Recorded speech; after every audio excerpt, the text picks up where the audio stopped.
Hello folks, welcome back to the Border Corner part 3. I have to say big thank you to everybody who's been on and had a look at the channel. I think I've got just over 100 subscribers and the channel's only a little over a week old. And I think I'm approaching 2,000 views for the couple of videos that I've put out there. So I'm really encouraged by that. I've had loads of likes, loads of comments. So yeah, just please keep it coming. If you haven't subscribed yet, please give it some thought. It's free, and it would be great to know that you're enjoying what I'm doing with the channel and looking at the borders and learning more about border canaries as I do in this journey that I'm on. And I hope to see a few more of you jumping on and enjoying the channel in the coming weeks and months. A couple of things for today. I wanted to just show you one of my other breeding strategies this year. It's a self-green cock and 3 hens that I'm going to be putting him with. I talk in the clip about the issues that can come with that, but essentially the problems can be that the cock doesn't gel with any of those hens. So I need a backup plan, and that's what I'm thinking about as well. So I'll show you a little bit about the cock and those hens shortly. And also we have to trim the birds' vents as we're getting into breeding season. So I'll do a little video on that as well. I don't know if you can see this buff hen that we looked at last time is very inquisitive and is continually sticking her head out of these holes. So we'll see if she does that again at some point as well.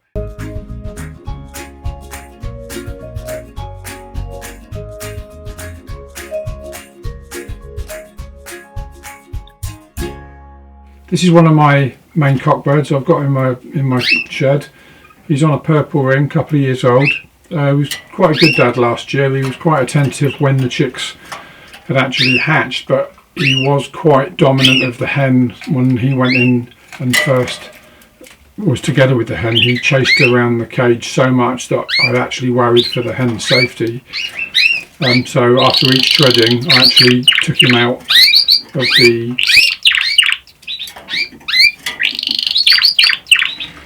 just hoping that he'll go into full song.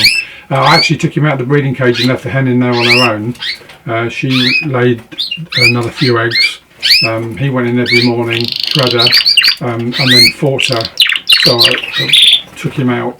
After the 4th egg was laid, he stayed in on his own. Sorry, she was on her own then.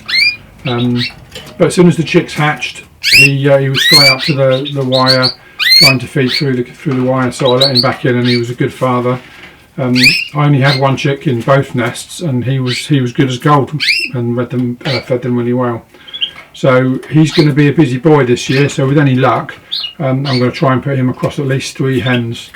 I know that may result in fewer fertile eggs in the nest, but it means that I can get his genes across more birds. So that's what I'm planning to do.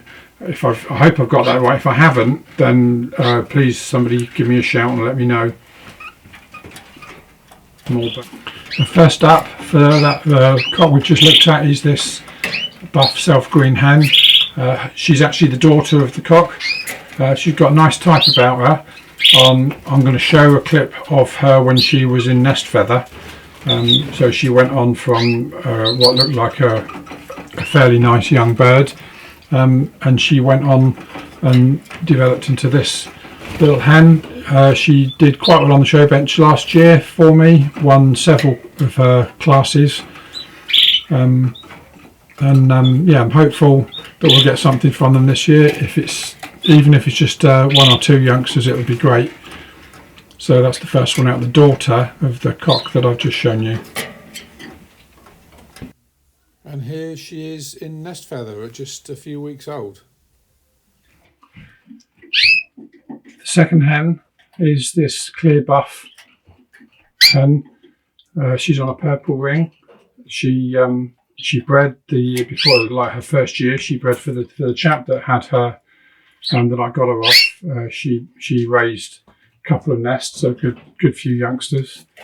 She's got a nice type about her as well. I think she's sits quite calmly, so she's quite a steady bird. So that's nice to have some of that bred in steadiness for the show cage. So she's number 2. clear buff hen. Now we have the third bird, the third hen for this same cock bird, a variegated buff hen, again on a purple ring. She's actually the sister, nest sister, to the buff hen that I just showed you. Again, the chap that I got her from said that she'd raised several nests of good youngsters. So another bird of good type, and again another steady bird. That these last two have been in an aviary for the last 2 and a bit months. So I've taken them out and put them in the show cage, and they settled down quite quickly. So that steadiness is bred in, and I'm hoping to utilise that and get some more of that in any youngsters that I'm lucky enough to breed. Now I know there's every possibility that the cockbird might not gel with any of these 3 hens. I'm gonna, fingers crossed, I'm gonna try and get him to cover all 3. It might end up that he only covers 1, and then I'll have to bring in one of the other cocks. I've got some another couple of cocks that will be spare birds. So if the hens don't gel with the cockbird, I've got another couple of options. So they're my birds for this video. That's the self-green cock, the self-green hen, the clear buff hen, and the variegated buff hen here, that will all be going hopefully together this season. This is only my 2nd year breeding border canaries, and I still have that anxiety that comes at this time of year. It's very, very quiet in the shed today. I've been out 2 or 3 times to the birds, and I always have it in my mind that at this time of year the birds should be singing lustily, bouncing all day and so on. And it's eerily quiet in here this afternoon. And I have to keep reminding myself, because I'm new, that that's okay. The birds are eating an improved diet. They're having their condition seed twice a week. They're having their egg food, a little bit of greens a couple of times as well. So the diet's all okay. It's just that period of time where the birds are just getting used to the change to their food, I guess. But yeah, I come in here sometimes and I think, where's all the singing gone? I think they're shy. I think that sounds daft as a beginner. It would probably be laughed at by a lot of fanciers, but I think they're shy because I can be outside and there's a lot of singing, and then the moment I step inside, it all goes quiet. So yeah, it's one of those strange things that is still taking me a little bit of getting used to. I'm quite excited about what's to come because I haven't had this many birds before. Last year I started the season with 1 pair, which was a variegated yellow cock and the blue hen. And while she flattered to deceive and laid plenty of eggs, obviously, as I've explained, we had no youngsters. Unfortunately, a renowned fancier in Scotland passed away unexpectedly last year, and I was very fortunate in that I was able to purchase a few pairs of birds from his stud. They came back to me, and I was lucky that I managed to breed some youngsters from them. This young variegated buff cock was one of those. So it's going to be interesting for me this year. I've got 9 hens, and I'm expecting to have over those 9, there's going to be 1 cock with 3 hens, and then 1 cock with 2 hens. So that leaves me effectively 4 pairs, 3 or 4 pairs. So I'm hoping that I'm going to have a much more enjoyable breeding season this year and actually see a fair amount of activity. The next thing I'm going to do is just cover one of the tasks that we have to do with border canaries is the trimming of the vent. Now, border canaries are quite a heavily feathered bird, and there's a lot of thick downy feather that surrounds the vent, and that can have an impact when it comes to mating. So one of the things that we have to do with border canaries at this time of year is to give the vent a trim. Now my plan is to put all of the hens into their own breeding cages at the beginning of March. So over the next 4 or 5 days, what I'll be doing is starting to catch the birds up, trim their vents, check their claws, And if there's any long tails, then I'll just reduce those back a smidge as well, just to make it, again, another thing to try and do to hopefully make it easier.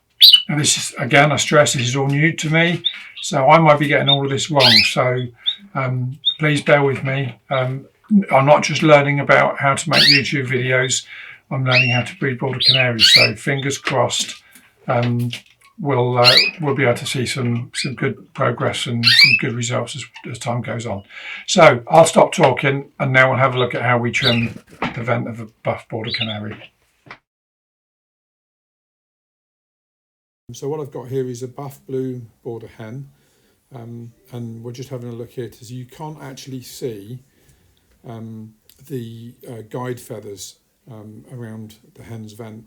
There's so much feathering around there. Sorry, it does come back into shot. There we go. There's so much dense feathering around the vent, you can't actually see where those guide feathers are. So what we have to do is trim those feathers back as much as we can. So I'm just going to get hold of her foot.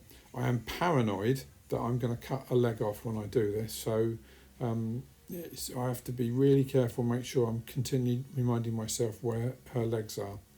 Anyway, so here we go. We're going to just come in with the scissors and just snip off, just very gently, very careful, just snip off some of those large fluffy feathers.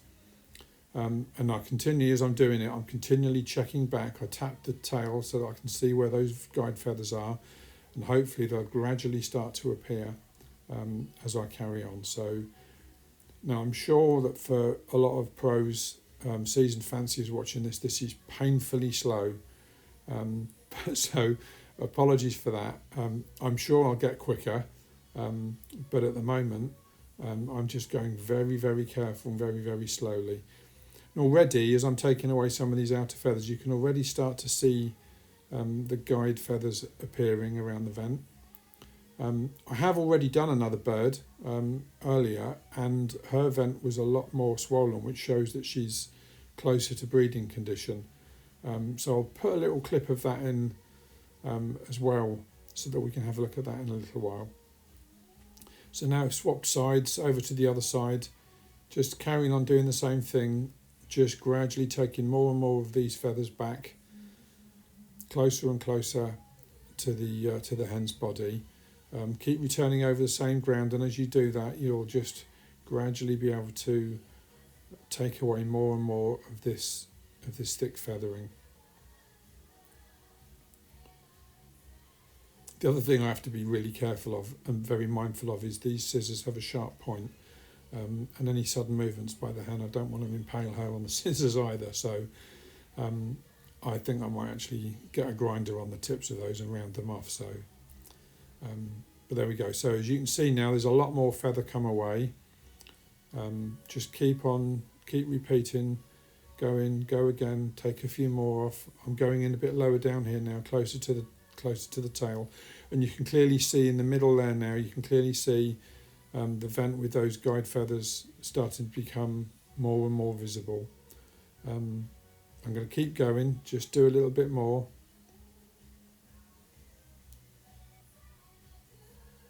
She's a very good hen. She was very relaxed, hardly any struggling.